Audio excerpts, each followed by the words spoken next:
नमस्कार.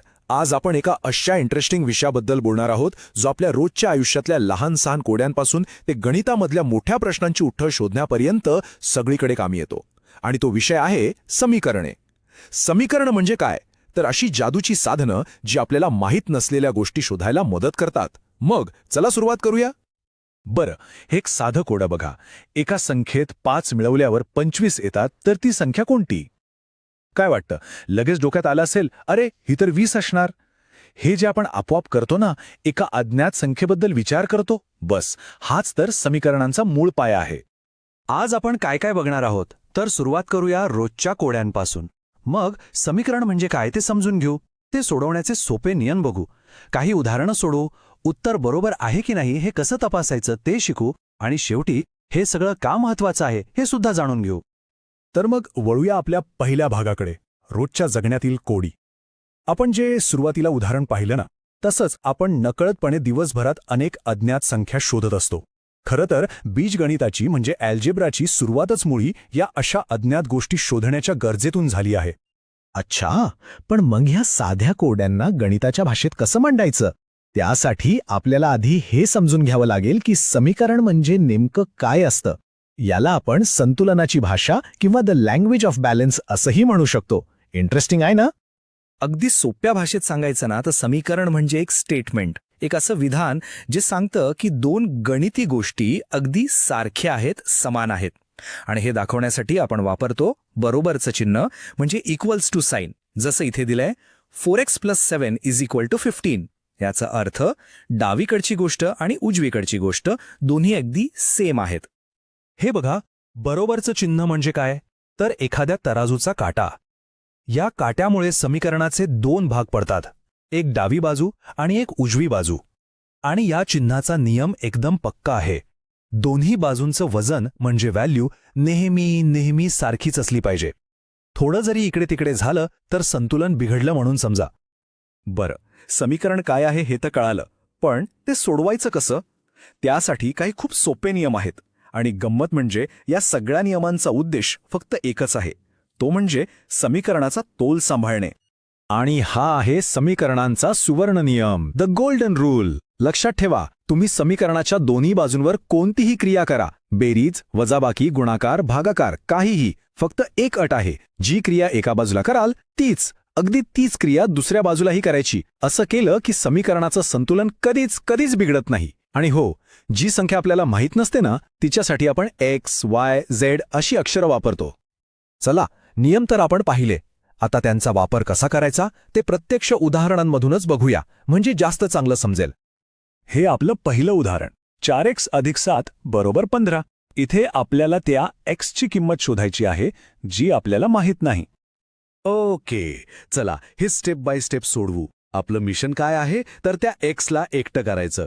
आता त्याच्यासोबत अधिक 7 आहेत, मग त्यांना काढण्यासाठी आपण दोन्ही बाजूंमधून 7 वजा करू. म्हणजे काय झालं? 4x = 8. आता x सोबत 4 गुणाकारात आहे, त्याला काढण्यासाठी आपण दोन्ही बाजूंना 4 ने भागूया. आणि उत्तर काय आलं? x = 2. बघा किती सोपं आहे. आत्ता आठवतंय का ते सुरुवातीचं कोडं? एका संख्येत 5 मिळवले तर बेरीज 25 येते. आता ह्या वाक्याला आपण समीकरणाच्या भाषेत मांडून बघूया. कसं करणार? अगदी सोपं आहे. ती जी माहीत नसलेली संख्या आहे ना, तिला आपण x म्हणूया. मग आपलं समीकरण काय तयार झालं? x + 5 = 25. आता दोन्ही बाजूंमधून 5 वजा केले की लगेच उत्तर मिळालं, x = 20. म्हणजे ती संख्या 20 होती. बघा, जे आपण तोंडी सोडवत होतो ते आता गणिताच्या नियमाने सोडवलं. चला आता थोडं अजून एक इंटरेस्टिंग उदाहरण पाहूया. 2 बहिणी आहेत, त्यांच्या वयामध्ये 6 वर्षांचं अंतर आहे आणि त्यांच्या वयांचं गुणोत्तर आहे 5:7. तर मग त्यांचं आताचं वय किती असेल?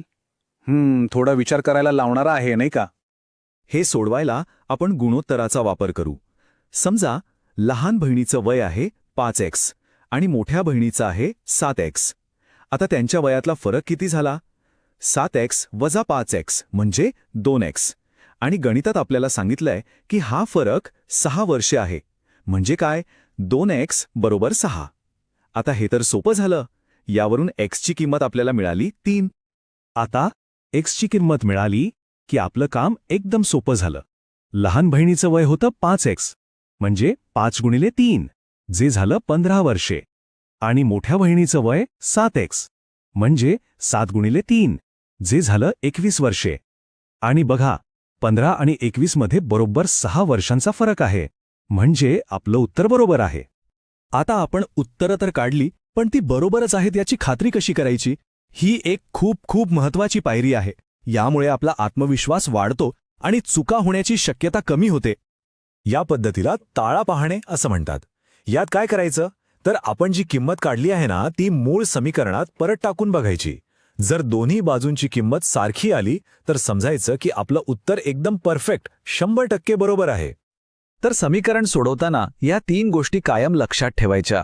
पहिलं, त्या तराजूचं संतुलन म्हणजे बरोबर चिन्हाचा बॅलन्स कधीही बिघडू द्यायचा नाही. दुसरं, गणित नेहमी स्टेप बाय स्टेप पद्धतशीरपणे सोडवायचं. आणि तिसरं, सगळ्यात महत्त्वाचं, आपलं उत्तर नेहमी तपासून पाहायचं म्हणजे ताळा करायचा. बरं, आता शेवटच्या आणि तितक्याच महत्वाच्या प्रश्नाकडे येऊया. हे सगळं शिकायचं का? समीकरणांचं महत्त्व काय हे फक्त शाळेच्या पुस्तकांपुरतं मर्यादित आहे का? तर याचं उत्तर आहे अजिबात नाही.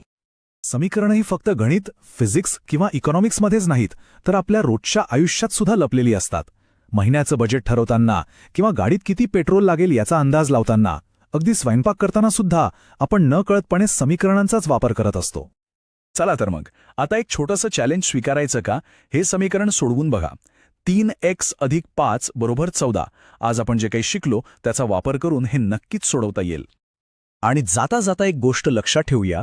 महान शास्त्रज्ञ गॅलिलिओ गॅलिली म्हणाले होते, गणित ही ती भाषा आहे ज्या भाषेत देवाने हे विश्व लिहिलं आहे. आणि समीकरणं ही त्या भाषेतील काही खूप सुंदर आणि शक्तिशाली वाक्य आहेत. आजच्या या भागामध्ये सामील झाल्याबद्दल धन्यवाद.